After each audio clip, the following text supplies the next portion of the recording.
मध्य प्रदेश शासन व केंद्र शासन द्वारा गोमांस के निर्यात पर जीएसटी में दी गई छूट को तत्काल समाप्त करने व गोमांस निर्यात पर पूर्णतः प्रतिबंध लगाने व वर्तमान में खराब हुई सोयाबीन की फसल का मुआवजा बीमा दिलवाने व सोयाबीन की खरीदी भावांतर योजना पर न करते हुए समर्थन मूल्य पर खरीदी करने की मांग को लेकर पूर्व विधायक दिलीप सिंह गुर्जर के नेतृत्व में कांग्रेस कमेटी द्वारा मुख्यमंत्री के नाम एसडीएम रंजना पाटीदार को ज्ञापन सौंपा गया। किसानों के सम्मान में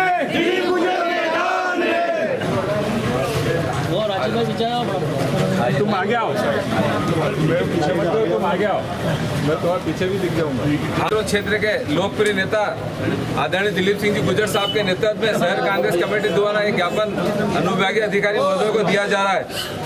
माननीय मुख्यमंत्री महोदय मध्य प्रदेश शासन भोपाल द्वारा अनुविभागीय अधिकारी महोदय नागदा मध्य प्रदेश शासन और केंद्र शासन द्वारा गौमांस के निर्यात पर जीएसटी में दी गई छूट को तत्काल समाप्त करने व गौमांस निर्यात पर पूर्ण प्रतिबंध लगाने, वर्तमान में खराब हुई सोयाबीन की फसल का मुआवजा बीमा दिलाने व सोयाबीन की खरीदी भावांतर योजना पर न करते हुए समर्थन मूल्य पर खरीदी करने बाबत महोदय सविनय निवेदन है कि भारत एक कृषि प्रधान एवं गो आधारित संस्कृति वाला देश है, जहाँ गाय को माता के रूप में पूजनीय स्थान दिया गया। केंद्र एवं राज्य शासन द्वारा गौमांस बीफ मीट के निर्यात पर वस्तु एवं सेवा कर जीएसटी में पूर्ण छूट प्रदान की गई है। यह निर्णय न केवल हमारी सनातन संस्कृति, धार्मिक आस्था और परंपराओं के विपरीत है, बल्कि सीधे सीधे गौवंश संरक्षण की भावनाओं को आघात पहुंचाने वाला है। इस प्रकार की छूट से अवैध गोहत्या व तस्करी को प्रोत्साहन मिलेगा, जो गौवंश की सुरक्षा व संरक्षण के लिए गंभीर खतरा है तथा धार्मिक दृष्टिकोण से यह निर्णय करोड़ों हिंदू समाज की भावनाओं को ठेस पहुंचाता है। मनमोहन सिंह सरकार में भारतीय जनता पार्टी के नेतागण गौमांस के निर्यात पर प्रतिबंध लगाने की मांग करते थे, आज उनका दोहरा चरित्र उजागर हो गया है।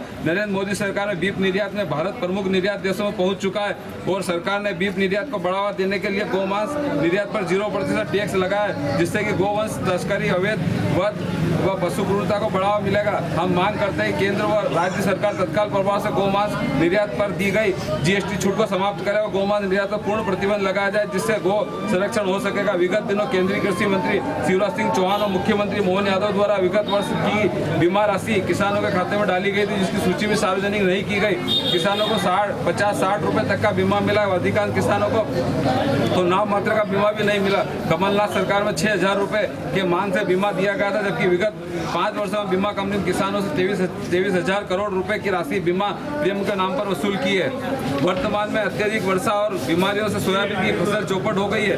मध्य प्रदेश सरकार ने ना तो किसानों को मुआवजा व ना बीमा क्लेम देने का वादा किया है। किसानों का गुस्सा शांत करने के लिए सर्वे का नाटक किया जा रहा है। वहीं बीमा कंपनी द्वारा पीला मोजक बीमारी को क्लेम में शामिल नहीं किए जाने की बात कह रही है, जिससे किसानों को बीमा नहीं मिल पाएगा। सोयाबीन की फसल अत्यधिक पानी, पीला मोजक बीमारियां तथा आकलन के कारण किसानों को 30 से 50 किलो प्रति बीघा के मान से सोयाबीन की फसल हुई है। सरकार द्वारा सोयाबीन के समर्थन मूल्य 5328 रुपए की घोषणा की है, परंतु समर्थन मूल्य पर खरीदी नहीं कर रही है। वो भावांतर योजना लागू की है। पूर्व में शिवराज सरकार द्वारा भावांतर योजना में प्याज खरीदे थे, अधिकांश किसानों को भावांतर की राशि भी नहीं मिल पाई थी। प्रदेश सरकार की आर्थिक स्थिति खराब होने के कारण किसानों को भावांतर का पैसा कब मिलेगा, इसकी कोई गारंटी नहीं है।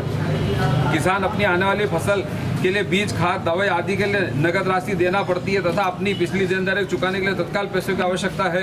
इसलिए किसान सोयाबीन की फसलें मंडी में 3,000 से 3500 रुपये प्रति कुंटल बेचने को मजबूर है। किसानों की मांग है कि सोयाबीन फसल भावांतर योजना में न खरीदते हुए समर्थन मूल्य पर सरकार खरीदे। अतः अनुरोध है कि उपरोक्त मांगों को तत्काल पूर्ण कर भगवती दिलीप सिंह जी गुर्जर साहब।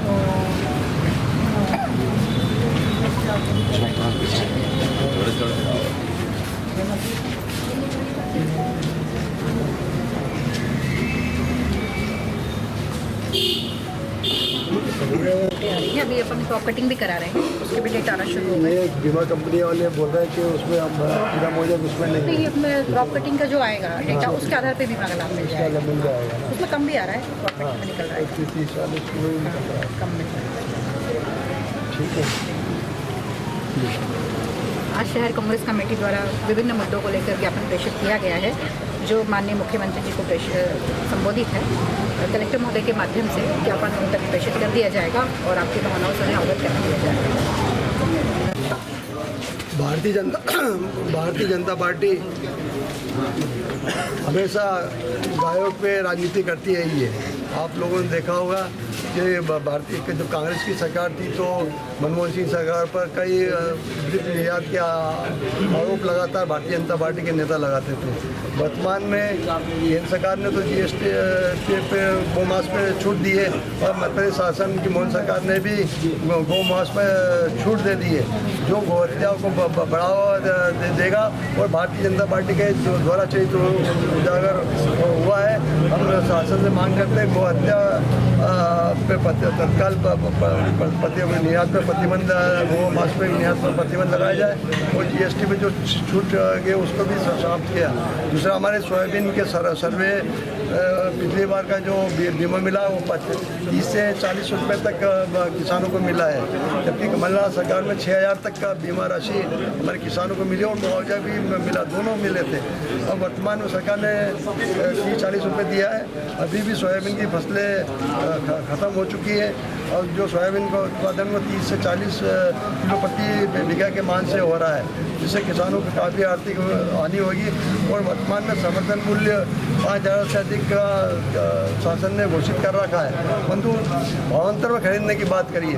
शिवराज सरकार द्वारा पहले भावांतर खरीदने की बात करी थी और जब प्याज का पैसा आज तक किसानों को नहीं मिल पाया तो किसानों को नकद भुगतान की आज तत्काल आवश्यकता है। तो हम सरकार से मांग है समर्थन मूल्य पे वो खरीदी करें, ना कि भावांतर पे। जो भावांतर में जो पैसा आएगा, आज वर्तमान में भावांतरण के कारण, घोषणा होने के कारण किसान मंडी में 3 से 3.5 रुपये क्विंटल तक सोयाबीन बेचने में मजबूर है, जबकि किसानों को तत्काल पैसे की आवश्यकता है, उनको खाद के, बीज के, दवाइयों के और पुरानी देनदारी चुकाने की आज आवश्यकता है। हम शासन से मांग करते हैं कि गो निर्यात मार्ग पर तत्काल पूर्ण प्रतिबंध लगाया जाए और GST पे जो छूट दी गई उसको भी तत्काल समाप्त करके 100% टैक्स लगाया जाए और किसानों को समर्थन मूल्य में खरीदी की।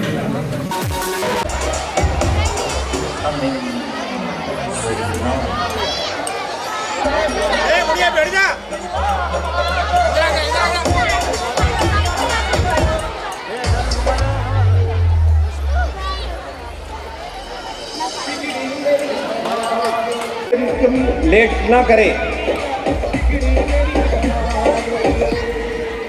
ये भाई जहाँ पे घूम रही है ना वहीं बैठ जाए पीछे, ये बगीचा नहीं है।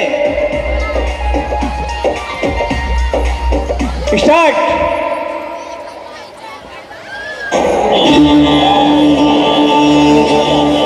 पाँव में लगा के वो लाली, आली रे संभालने वाली काली माँ महाकाली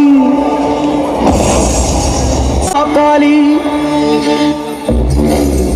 छम छम घुंघरुओं से रास्ता दिखाने वाली काली माँ महाकाली।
भी मैं, प्रकाश में, अंधकार भी मैं, मार्ग में, लक्ष्य भी मैं, मोह में, आरंभ में, गौरी में।